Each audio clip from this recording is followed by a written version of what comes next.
Testing. 1 chin, 2 chin.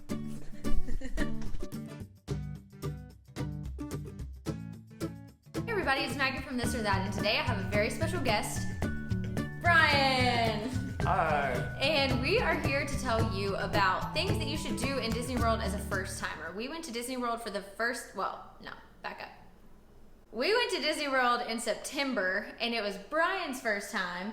And so I thought that I would have him on so that he could tell you a little bit about things that he really enjoyed about the trip, and things that maybe you could avoid as a first timer when you're trying to fit everything in. We're going to tell you about the type of tickets that we got, where we stayed, what fast passes we recommend, what restaurants we recommend. So let's dive in. We're going to go park by park.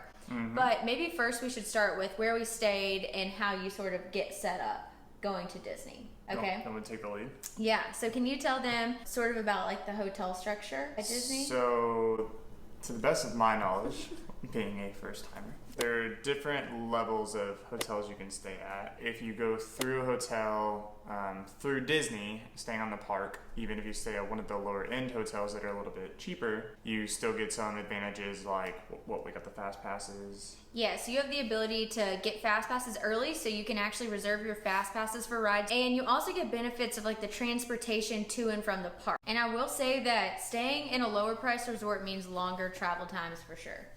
Absolutely. You take a bus every day. They have the bus schedule posted everywhere. It's not confusing in the least. There's very specific lines about what parks you want to go to, and every single park is accessible from anywhere that you stay on the actual Disney grounds. But because we stayed at the All-Star resorts, which were pretty offset, we stayed at All-Star Movies, and it was really cute. I think it's really good for small children because there's like life-size characters and stuff everywhere, and like a very themed pool, like a cool cafeteria and gift shop and stuff. But there was one night when we're riding on the bus and it had been pouring down rain. We were just so ready to get back. We were also soaking wet. Yeah, sopping wet, and it's really cold on the buses because they're like blasting the air.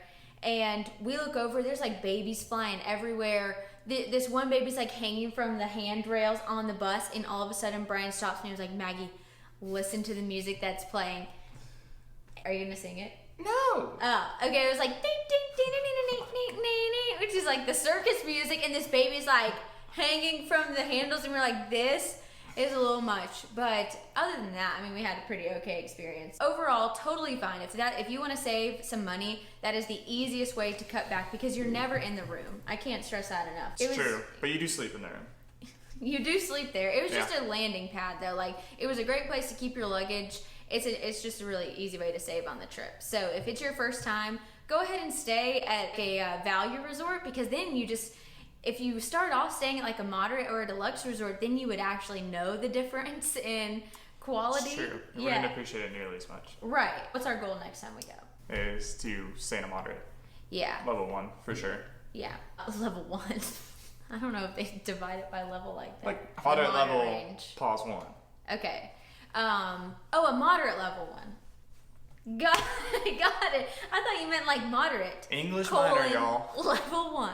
Anyway, so we want to stay at like the Port Orleans Riverside or something along those lines, because while the value resorts are a motel style, the moderate and deluxe resorts are hotel style. So that just gives you an idea of sort of the quality or the type of room that you'd be staying in. So enough about rooms. We use TylerTravelsTV as like our travel agent, and he was actually really helpful in getting us a great fall deal that was running that was not available to commoners like us when we went to go book. So I would really suggest using a travel agent at least to book the place that you're gonna stay, because they can also monitor price changes and try to get you refunds on that, because you do book all of this stuff so far in advance. Yep. That's actually enough about the hotels. This is not new by any means, but in case you haven't been, something that you'll know about the tickets is that Disney will actually send you something called a magic band, and this acts as everything for you. So this holds your dinner reservations, it's your ticket into the parks, it's your key into your room. Everything is on this. You can also load a credit card on it, so maybe if you don't want to carry around a wallet or something the whole time you're there, you can just scan your magic band, and this is actually it'll just be charged to your room basically, and you'll get a bill at the end of the trip for everything that was charged on it. So I think it's really handy dandy. Okay, so anyway, let's dive into the actual parks like I've been trying to do, and we're gonna start with Magic Kingdom, and we're gonna go in the order that we did our trip. So Bryan, first timer. Not anymore though. Not anymore though. Yeah. So we went to Magic Kingdom and we have a couple of rides to suggest to definitely get fast passes for. Yes. Anything that ends with mountain, definitely get a fast pass for that. We started off with Space Mountain. Mm-hmm. And then also a huge recommendation is the Seven Dwarfs Mine Train. Yeah. In Magic Kingdom. I think that's the smoothest roller coaster. Yeah. In Disney. It's really smooth. It probably because it's like their newest roller coaster. You get there early in the morning, even if you have a fast pass for something, you should ride it first, depending on what the line is. So we managed to, I think, the first ride we went to every single morning, we rode it first, and then we did our fast pass once the lines built up, and we rode it two times. Yeah, back to back. Or almost at Space Mountain 3 times, I think. Yeah, you just have to get up and commit to go into the parks early, and that's sort of our overall recommendation. Yeah. Disney is not a super relaxing vacation, but if you want to fit everything in and really experience everything, then I mean, you're already there. You paid the money. Make the most of the time that you can spend in the parks. Okay, so yeah, definitely Space Mountain and Seven Dwarfs Mine Train. If you can snag fast passes for those, do it. They typically have the longest lines. One is in Fantasyland and one is in Tomorrowland. Mm-hmm. But a good trick is to avoid crowds. When you enter a park, go to the left because most people always tend to go to the right. You'll avoid some lines that way. I think we didn't do that on any of the... We didn't. We definitely didn't do that because habits die hard. So next time, go to the left, moderate hotel. Yeah, there you go. Sums it up. We're done with this video. Some good places to eat. One really great restaurant recommendation that we have is found in Adventureland. Mm-hmm. It's the Skipper Canteen. Skipper Canteen. So anyway, in Adventureland, you'll know I guess you won't if you're a first timer, but there's this ride called the Jungle Cruise, and the whole time you're on this boat and you have a tour guide. But anyway, so they are really punny. They go through the whole ride. Well, this entire restaurant is sort of the restaurant version of that ride. And so all the menu items have really funny names. So we got this noodle bowl that was called Niles and Niles of Noodles. And it was so many noodles. Like they really weren't joking. It's practically Niles. Practically, yeah. Anyway, but the food there was really good. The waitress was hilarious because she's telling jokes the whole time. We had a really great experience there. We did. Really good starter. We did. It was actually funnier than the ride. Yeah.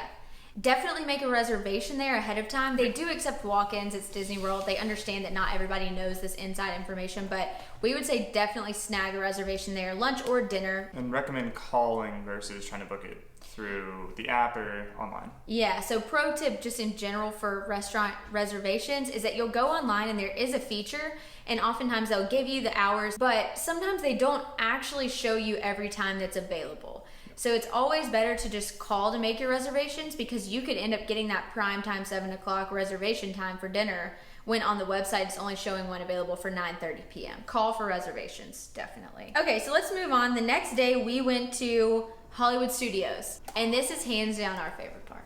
Best park in Disney. Yeah. I'm saying a lot of absolutes. So we went to Hollywood Studios, and at this time, a lot of things were shut down. There's a ton of construction happening at Hollywood Studios right now. They're building Pixar Land and a Star Wars Land. So it's about to be even better than it already is. So a lot was shut down, but we still managed to fill the entire day. We could not get enough. I think that was the one day that they basically had to push us out the park. I mean, we stayed for we watched the entire Star Wars fire show. What? The entire Star Wars fireworks show. Nice. It has lasers and projections and fireworks and movie sounds and music and stuff. It was really cool. And they also shut down the Art of Animation, which used to be a little museum about how they illustrated and animated all of the movies. And they've replaced that with this huge Star Wars exhibit. Oh, that was the Star Wars museum thing? Yeah. You got to see actual props from the movies. They also had a meet and greet with Kylo Ren, which I think is terrifying, but we didn't do that. We met the Wookiees. Be scared if No, we met the... what did we meet? What character did you fist bump? I do kind of A Jabba. Yeah, they're the... No. Bryan fist bumped a Jawa. Yeah, they had a really cool Star Wars exhibit that we really enjoyed. There's moral of that story. We got fast passes in that park for Tower of Terror. Mm-hmm. He hated Tower of Terror, Rock and Roller Coaster, and Toy Story Mania. Awesome ride. You walk in and you feel like a toy when you're walking through the queue. It's so fun. Actually, after you use your 3 fast passes, you're eligible to get another round of 3 fast passes, and we actually did Toy Story we did it 3 times. Yeah. Other things that you must do is go see the Indiana Jones stunt show. We really love that. It's a great way to sit down and cool off because you're in the shade and they have fans and stuff going, and it's super entertaining. I'd say with that one, go a little early too. If you want seating room, I would say get there 20 to 30 minutes early. The food in Hollywood Studios, nothing to write home about. We had reservations at the Sci-Fi Dine-In. It's like a drive-in movie theater style restaurant, and it's really good, but it's like your typical American food. So Hollywood Studios, moral of the story, that was definitely our favorite park, especially if you're into Star Wars. And if you are, then you're only gonna love it even more in the coming months when the Star Wars world opens. We'll be back. Also, yeah, Pixar Star Wars Land. Land, not world. And Pixar. And Pixar Land, yeah. Did I say Star Wars World? No. Moving on to Epcot. This is one of the bigger parks in Disney World. You actually have sort of the innovations and sciencey portion of it, but then you also have the World Showcase. So this is when you can go around to all of the different countries. You can definitely spend a whole day, but things that we highly recommend getting fast passes for are Spaceship Earth. Spaceship Earth, yeah. Yeah, that's like It's right just when like you a classic. right when you walk into the park. It's like the big ball that you see. There's a ride inside of there. So Spaceship Earth, Test Track for sure. Test Track's awesome, yeah. Oh, and Frozen. So the new Frozen ride opened probably a year ago. But when we went in September, it was right after it had opened. And so we ended up waiting like an hour and a half for that ride. But the queue, again, was so well themed. Yeah. That it actually made Well, we were really fortunate to have like a good group of people around us too. Okay, so places to eat. We loved Via Napoli. It's a pizza place in Italy. And we went there and it ended up storming. So we just really enjoyed our time there. Got a glass of wine. The pizza was amazing. It was huge. Whole experience was there for sure. Epcot, that about wraps it up. That wraps it up. Yeah, we got a lot of countries to talk about. So moving on to Animal Kingdom, this was the last park that we went to. Actually has undergone a lot of changes since we went. The new Pandora land of Avatar is now open in Animal Kingdom. So there's a lot more for you to do at night there than there was when we went. And I would say, if anyone watching the video has the mentality that Animal Kingdom is like a glorified zoo and it's not worth going, which was honestly like my attitude going in, it ended up being my second favorite park probably. I mean, it definitely hands down has the best food in Disney World, and we just love to eat. This is not like the thrill ride park at all. There's one roller coaster that's Mount Everest, which we rode like 5 times in a row. Until you started getting... Until I got really queasy, and then we went straight to dinner. There's the safari ride where you can sit and ride and look at animals, which is really nice because it's cool. Yeah, it looks very authentic. I'd say big things though, the safari expedition. Yep. Mount Everest. Mm-hmm. And I think the Lion King show is definitely worth a watch. Oh yeah! Festival of the Lion King, for sure go. That is really fun and interactive. Brian hated the Bugs Life ride. It's inside the Tree of Life and it's... I liked it. I don't like when things touch me. Yeah, things touch you. But I knew better, so I wasn't even like leaning back on my Spoiler seat alert. or anything. But okay, our huge like we mentioned earlier, Animal Kingdom is home of the best restaurants in Disney World. And the 2 places that we ate and decided that this was true was first for lunch. Harambee Market. Yeah. And it's cool. It's kind of set up in a little picnic type area, kind of open seating, and there's several different shops with different specialties.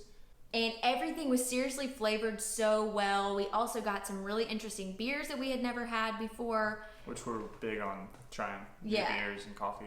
Yeah, we were just blown away. We love that food. So if you have a family that nobody likes the same things, this is also the perfect place for you because there's like 5 options. Harambee Market is the perfect place for lunch, especially because it's still outdoors and nice. But for dinner, we went to the Yak and Yeti. Oh yeah. It was so good. It was seriously It's so definitely good. worth the face she just made. Yes. I got some lettuce wraps that were so yummy, and then you got tikka masala. I got tikka masala. Yeah. It was so good. Like, I wish that I would have. And the pad thai looked good. Everything. I mean, it's like a mix of different like Asian cuisines. We just like big flavors, so I think that's probably why we really liked it. I would recommend not an Expedition Everest right before you eat. Don't do that. Or maybe just not 5 times. That's Maybe just once. Yeah, I don't just know. once.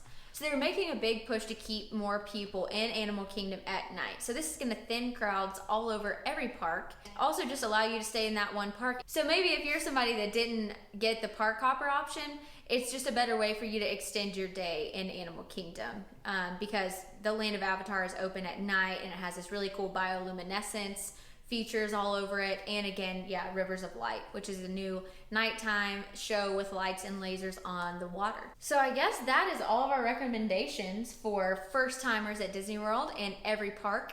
If you have any more specific questions, we'll be happy to answer them in the comment section below. And yeah, thanks for hosting, Bryan. He had no choice. I'm just kidding. Just a little bit. But if you like this video, then please like it and please subscribe if you haven't already. And I'll see you in the next video. Bye-bye. Bye, guys.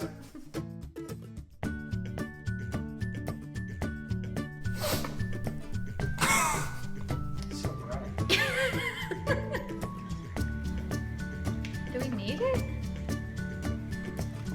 Where do I look? Do I just like stare at the camera the whole time? Right now. Do you just stare at it the whole time now? Yeah, you just talk to it. Don't look at yourself. This is painful.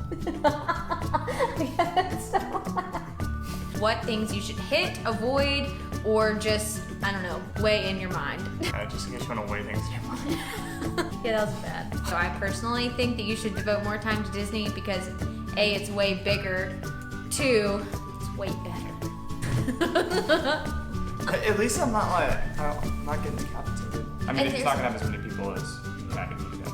Magic Kingdom. He keeps calling it United Kingdom. No, we're gonna cut this out. Hey everybody, it's Maggie from This or That, and today I have a very special guest, Bryan Nasty, a YouTube legend. 5 years ago, he started his channel and really paved the way for YouTubers everywhere. Check out his number 3 kill You're not putting that into the in Destiny. No, but really, today we're gonna be talking about the, well, I don't Can want we do a different intro video? I did not come on this channel to be made a mockery of. Okay.